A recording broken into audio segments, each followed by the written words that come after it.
이번 본문의 말씀은 예수님의 예루살렘 입성을 기록한 말씀입니다. 그리고 여러분들이 알고 있는 것처럼 사복음서 마태복음부터 마가복음, 누가복음, 요한복음까지 사복음서라 이렇게 얘기하는데요.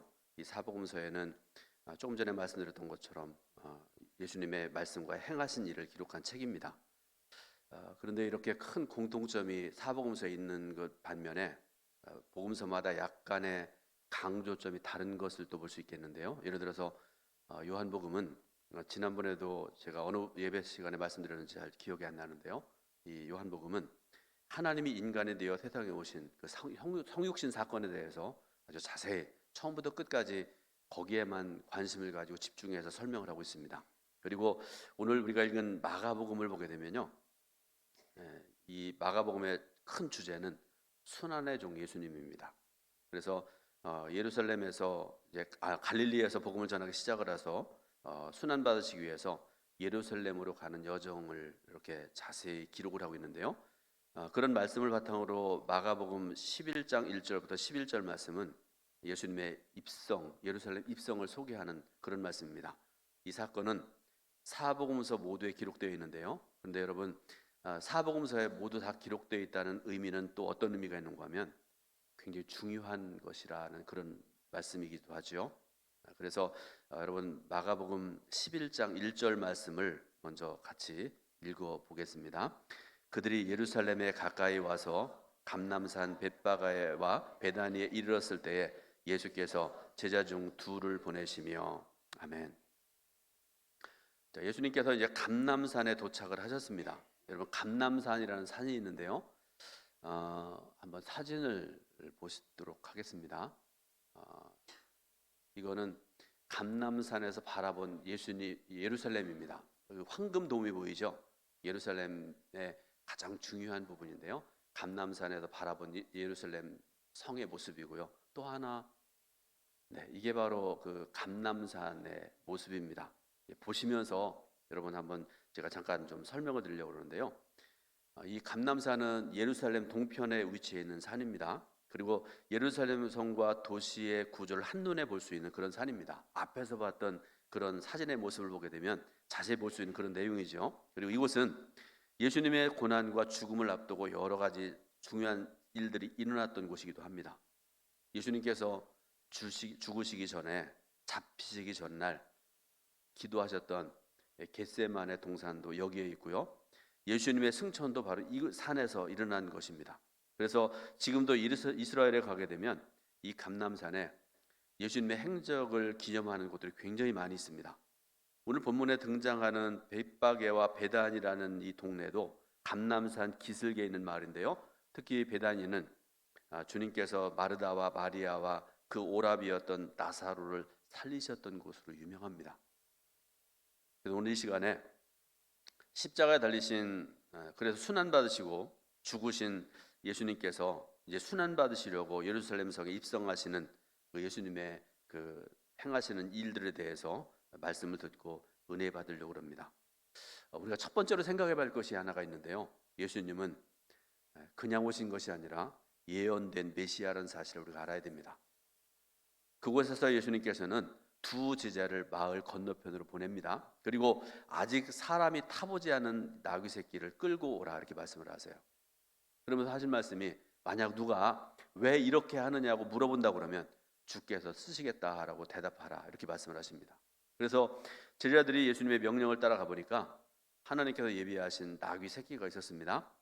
제자들은 나귀 새끼를 풀어서 끌고 주님께로 데려왔고 예수님께서는 그 나귀 새끼를 타고 예루살렘 성에 입성하셨다는 그런 말씀이죠. 그때 많은 사람들이 겉옷과 종려나무 가지를 예수님께서 가시는 길에 펴드렸는데요. 이것은 어떤 의미가 있는가 하면요. 당시 왕의 등극에서 행해지던 관습이었습니다. 왕이 왕으로 등극을 해서 왕궁으로 들어가는데 많은 사람들이 겉옷을 펴서 펼쳐드리고 그다음에 종려나무 가지를 그 위에 펴드렸다 하는 그런 중요한 관습이었다 그런 말씀입니다. 그리고 사람들이 앞뒤로 예수님을 따랐다 이렇게 말씀을 하고 계세요. 지금도 그러잖아요. 유명한 사람이 오면 앞에서 쫓아가면서 막 인터뷰하고 뒤에서 쫓아가면서 막 소리 지르고 그러지 않습니까? 그러면서 새끼 나귀를 타고 예루살렘에 입성하시는 예수님을 찬양하고 환호했다 이렇게 말씀을 하세요. 자, 오늘 읽은 말씀 중에 9절 10절 말씀을 한번 읽어볼 텐데요. 9절 10절입니다. 앞에서 가고 뒤에서 따르는 자들이 소리 지르되 호산나 찬송하리로다. 주의 이름으로 오시는 이여 찬송하리로다. 우리 조상 다윗 나라여 가장 높은 곳에서 호산나 하더라. 아멘. 자, 이 말씀 중에 두 가지를 우리가 생각을 해봐야 되는데요. 하나는 호산나라는 이름입니다. 여러분, 호산나라는 말의 뜻은요, 지금 구원하소서 그런 뜻입니다. 예수님 당시에는 마치 할렐루야 같이 축제 기간의 기쁨과 환호를 표현하는 그런 표현이었습니다. 즉 예수님을 왕으로 받아들이는 그들의 기쁨을 표시한 것이다 그런 말씀이죠. 호산나 호산나 하면서 예수님을 따랐다 그런 말씀입니다. 두 번째로 주의 이름으로 오시는 이라는 그런 표현이 있는데요. 시편 118편 26절에서 인용한 그런 말씀인데요. 이 말도 역시 당시에 하나님께서 예언하신 메시아를 지칭하는 그 메시아가 오셨다는 것을 의미하는 그런 말씀입니다. 두 번째로 메시아의 본질에 대해서 우리가 생각을 해봐야 되는데요. 예수님께서 나귀 새끼를 타신 이유를 우리가 살펴보려고 그러는데요. 결론부터 말씀드리자면 그것은 메시아이신 자신의 진정한 모습을 보여주시기 위함이었습니다. 예수님께서 환영을 받으시고 예루살렘 성에 들어가신 것은 예수님이 왕이시고 메시아이심을 보여주는 것이다 그런 말씀입니다. 근데 예수님은요, 당시에 전쟁에 나가서 승리하고 돌아오는 군대나 왕이 개선할 때처럼 군마를 타고 칼을 높이 들고 입성하지 아니하시고요, 나귀 새끼를 타고 예루살렘 성에 들어가셨다 이렇게 말씀을 하세요. 그것이 어떤 의미가 있는가 중요하지요. 이것은 예수님께서 그들이 생각하는 것과는 분명히 다른 메시아라는 사실을 보여주는 그런 말씀입니다. 그러니까 왕은 왕입니다. 틀림없이 왕이십니다. 그런데 사람들이 원하는 왕은요, 무력이나 군사력의 왕인데요. 그런데 예수님께서는 겸손과 평화의 왕이라는 것을 보여주시는 그런 말씀입니다. 그러나 우리가 잘 알고 있듯이 당시의 사람들은 메시아의 본질을 잘못 이해하고 있었습니다. 그들이 기대했던 메시아는 로마를 몰아내고 이스라엘을 정치적으로 해방시켜 주시는 그런 왕을 그들이 소원했고 그들이 원했다 그런 말씀입니다. 그리고 그들이 예수님을 찬양하고 환영했던 것은 예수님께서 예루살렘으로 들어오셔서 그 놀라운 능력으로 자신들의 소원을 들어주실 것을 기대했기 때문에 그렇게 환영하고 찬양하고 따랐다 그런 말씀입니다. 그러니까 사람들은요, 예수님께서 나귀를 타신 의도나 하나님의 뜻을 전혀 생각하지 아니하고 주님을 환영했다 하는 그런 말씀이죠. 더구나 하나님께 합당하지 않은 잘못된 생각으로 주님을 따랐기 때문에 나중에 예수님께서 십자가에 달리실 때에는 다 도망가 버렸습니다. 그러므로 그들의 열정과 그들의 환호는 헛된 것이었고요, 아무런 의미 없는 것이었습니다. 그러므로 본문이 우리에게 교훈하는 것이 있는데요, 진정 주님께서 기뻐하시는 신앙생활에 가는 것입니다. 당시에 예수님을 따르면서 열정적으로 환호하는 사람들의 가장 큰 문제가 무엇일까를 우리가 생각을 해봐야 됩니다. 그것은 예수님께서 누구신지, 그리고 예수님의 진정한 의도와 뜻이 무엇인지를 모르고 주님을 따랐다는 것입니다. 그렇게 따랐고 그렇게 환호했고 그렇게 살았기 때문에 결정적인 순간에 예수님을 배반하고 도망갈 수밖에 없었다 하는 그런 말씀이죠. 그러므로 본문의 근거에서 예수님께서 기뻐하시는 신앙생활을 위해서 우리가 반드시 점검해야 될 것 두 가지가 있는데요, 그 말씀을 드리려고 합니다. 첫 번째로 우리의 신앙이 바른 신앙 고백 위에 있는지를 우리가 점검을 해봐야 됩니다. 자주 그래야 됩니다. 저도 그동안 살아오면서 수도 없이 이런 고백을 했고 그런 점검을 스스로 해보고 그랬었는데요, 다시 한번 말씀드립니다. 우리의 신앙이 바른 신앙 고백 위에 있는지를 점검해야 된다. 무엇보다도 먼저 여러분에게 바른 신앙의 고백이 있는지를 점검을 해봐야 됩니다. 어떻습니까? 예수 그리스도만이 나의 구원자시라는 그런 고백이 여러분 있으시죠? 본문에서 다시 말씀드리지만 본문에서 예수님을 따르며 환호했던 사람들의 가장 큰 문제는 예수님이 누구신지에 대한 온전한 이해가 없고 단지 자신의 기대와 욕심을 따라서 예수님을 따랐다는 데 큰 문제가 있습니다. 그것은 오늘 우리에게도 마찬가지입니다. 어떤 사람은 예수님을 단순히 4대 성인 중에 하나로 인식을 하고요. 또 어떤 사람은 단순히 우리의 삶의 문제를 해결하시는 분으로만 이해하고요. 어떤 사람은 예수님을 사회개혁가로 생각하기도 합니다. 그러나 세상 사람들의 평가에서 가장 큰 문제는 이런 역사를 일으키신 예수님을 하나님과 구원자로 인정하지 않고 단순한 인간으로만 생각했다는 데 문제가 있습니다. 그런데요, 그보다 더 큰 문제가 있습니다. 교회 안에서도요, 지금 예배드리는 성도 여러분들 중에도 곧 예수님을 믿는다고 하는 사람들 가운데서도 예수님을 바로 알지 못하고 바로 믿지 못하고 이해하지 못하는 경우가 많다는 사실입니다. 특히 앞에서 교회의 일을 감당하는 사람들, 목사 중에도 장로 중에도 또 교회 안에서 중요한 일들을 감당하는 사람들 중에도 예수님이 누구신지에 대한 고백도 없고요, 또 관심도 없고 그런 사람들이 있다 하는 그런 말씀이죠. 그래서 여러분들에게 좀 스스로 되돌아보도록 여러분들에게 묻습니다. 여러분 자신은 어떻습니까? 깊이 한번 생각해 보시기 바랍니다.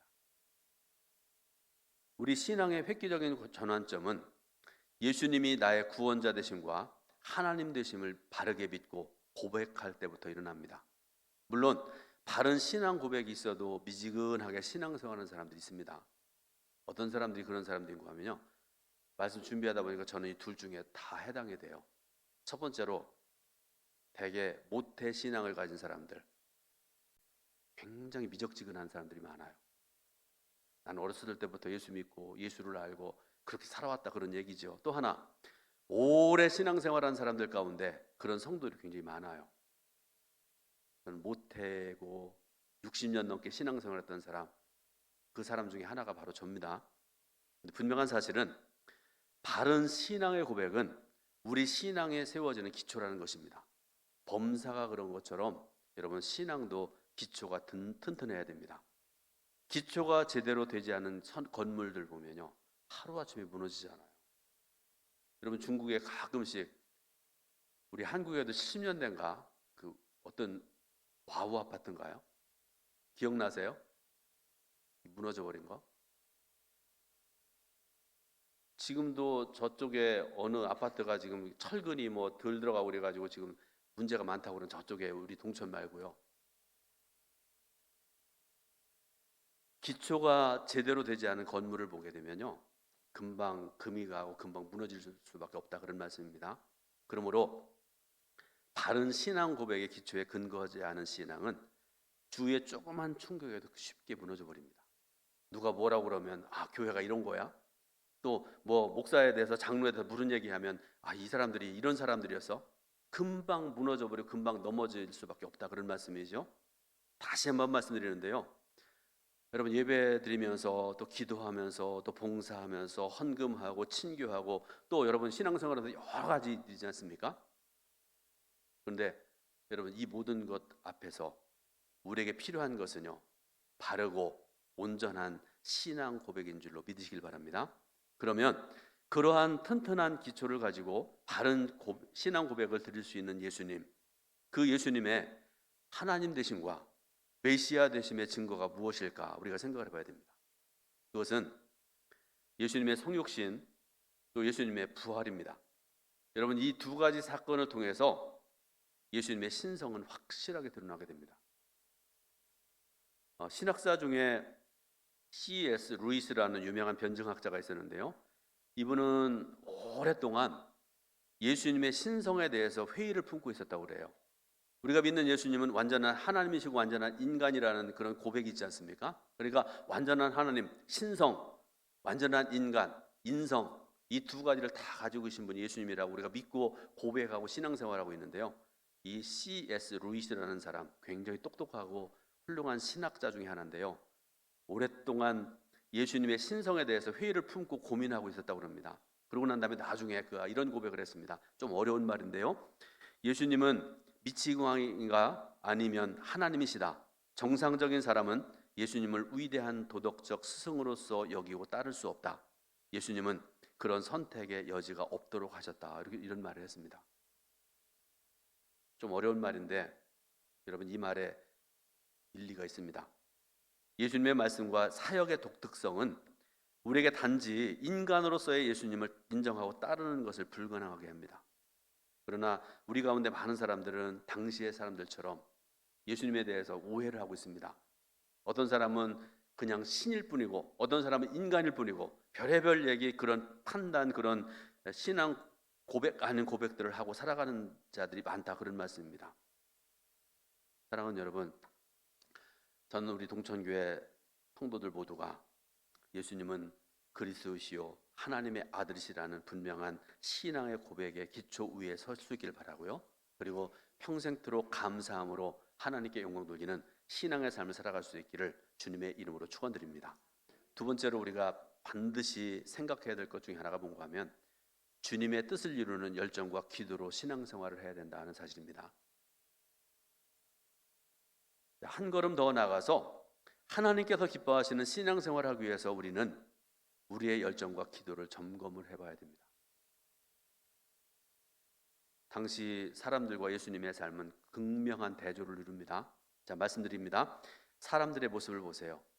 예수님께서 나귀 새끼를 타시고 예루살렘 성에 들어가실 때 얼마나 열정적으로 예수님을 환영하고 환호하고 따르고 막 만지고 별의별 짓 다 했지 않습니까? 그런데 그들이 왜 그렇게 열정적으로 예수님을 환호했는가? 아까도 말씀드렸죠. 그들은 예수님께서 자신들의 현실적인 문제를 해결해 주실 것을 기대했기 때문에 그렇습니다. 자신들의 인간적인 소원을 이루는 것이 예수님을 따르던 그들의 목표였습니다. 예수님의 삶은 어떠셨습니까? 오직 하나님의 뜻을 이루는 것이 예수님의 공생의 목표였고요. 그것을 위해서 최선을 다하는 삶을 사셨던 분이 바로 예수님이십니다. 오늘도 엄청난 열정과 열심을 가지고 교회를 섬기고 신앙생활하는 분들이 굉장히 많은 것 같습니다. 그런데 당시의 사람들처럼 예수님의 뜻을 모르고 인간적인 관점에서 인간적인 열심과 열정으로 하나님을 섬기는 분들이 있다라는 그런 말씀이죠. 예수님을 위한 열정이라고 하기는 하는데 자신의 이름과 자신의 만족과 목적을 위한 열정에 사로잡혀 있을 수 있는 그런 사람들이 의외로 많다는 말이기도 합니다. 그래서 자기 만족이 이루어지지 않거나 자신의 삶에 어려움이 생기면 그 열정이 금방 사라져버리는 경우들이 있습니다. 다시 한번 말씀드립니다. 우리 동천교회 성도 여러분 모두가 예수님께서 기뻐하시는 열정, 곧 하나님의 뜻을 깨닫고 그 뜻을 이루는 열정을 가졌으면 좋겠습니다. 그래서 여러분 모두의 신앙이 항상 바른 길로 걸어갈 수 있기를 바라고요. 열정도 지속적으로 이루어지는 그런 삶을 살아갈 수 있기를 주님의 이름으로 소원을 드립니다. 또한 우리 기도도 점검을 해봐야 됩니다. 우리 기도에 있어 가장 중요한 것은 나의 뜻과 나의 소원이 이루어지는 것이 아니라 하나님의 뜻이 이루어지는 것입니다. 어떤 때는요 이게 분간이 안 될 때가 많아요. 새벽 기도 시간에도 1년 365일 새벽 기도 빠지지 않고 나온 분도 계세요. 어떤 분은 가끔씩 한 번 나오신 분도 있고요. 여러분들 중에 평생 새벽 기도 한 번 안 하신 분 있다면 회개하셔야 돼요. 이거는 회개하셔야 돼요. 1년에 한 번은 나오셔야 되잖아요. 어쨌든지 간에 여러분 새벽 기도 시간에 예를 들어서 여러분 시작할 때부터 주기도문하고 마칠 때까지 대개 25분에서 30분 합니다. 그러고 난 다음에 뭐 어떤 분은 1분 기도하는 분도 있고 10분 기도하는 분도 있고 6시 넘게 7시까지 기도하는 분들이 계세요. 근데 여러분 기도를 얼마나 길게 하느냐가 중요한 게 아니란 말씀입니다. 내 뜻과 내 생각과 내 계획과 이것을 이루기 위한 기도인지 하나님의 뜻을 이루는 기도인지 이게 중요하다는 그런 말씀입니다. 우리가 매일 기도하면서 최우선적으로 관심을 가질 것은 주기도문에서 예수님께서 가르쳐 주신 것처럼 우리의 삶 속에서 하나님의 뜻과 하나님의 나라가 이루어지는 것이 되어야 된다는 말씀입니다. 그런데 어떤 경우에 많은 사람들에게 있어서 신앙의 최우선 목표는 자신의 어려움이 해결되고 자신의 소원이 이루어지는 것입니다. 단순히 복을 받고 모든 것이 형통하기 위해서 예수님을 믿고 있는 것 같은 그런 모습도 볼 수가 있습니다. 하나님께서 기뻐하시는 것이 무엇인지 깊이 생각하지 아니하고요, 자신의 생각, 자신의 소원이 곧 하나님의 뜻이라고 오해하는 사람들이 의외로 많은 것 같습니다. 그런데 여러분, 하나님께서 기뻐하시는 신앙생활은 내 소원과 내 뜻이 이루어지는 것이 아닙니다. 성숙한 신앙의 사람들의 모습을 보게 되면요, 나의 문제에 그렇게 집착하지 않습니다. 중보기도 많이 하세요. 첫 번째부터 예를 들어 10가지 기도를 하는데요, 대개는 첫 번째부터 9번째까지는 중보기도, 하나님 영광을 위한 기도들을 많이 하세요. 마지막 한 번 정도 돼서야 하나님, 제 남편, 제 아내, 또 형제, 자매, 자식들, 그렇게 신앙생활하는 분들이 굉장히 많은 것 같아요. 내가 어떻게 되는가, 내 가족이 어떻게 되는가, 여기에 대해서 그렇게 많이 큰 관심이 없는 것처럼 보이기도 합니다. 단지 주님의 소원이 이루어지고 주님의 뜻이 이루어지기를 바라는 그런 신앙으로 살아간 사람들이 진정한 기도의 사람들이라, 그런 말씀입니다. 예화를 하나 말씀드립니다. 창세기 18장 16절부터 33절에 보게 되면요, 소돔과 고모라를 위한 아브라함의 중보기도가 나옵니다. 유명한 그런 기도의 말씀입니다. 하나님께서는 죄악이 넘쳐나는 이 소돔과 고모라를 멸하시려고 계획을 하십니다. 확정되셨습니다. 그리고 그 소식을 아브라함에게 알려주셨는데요,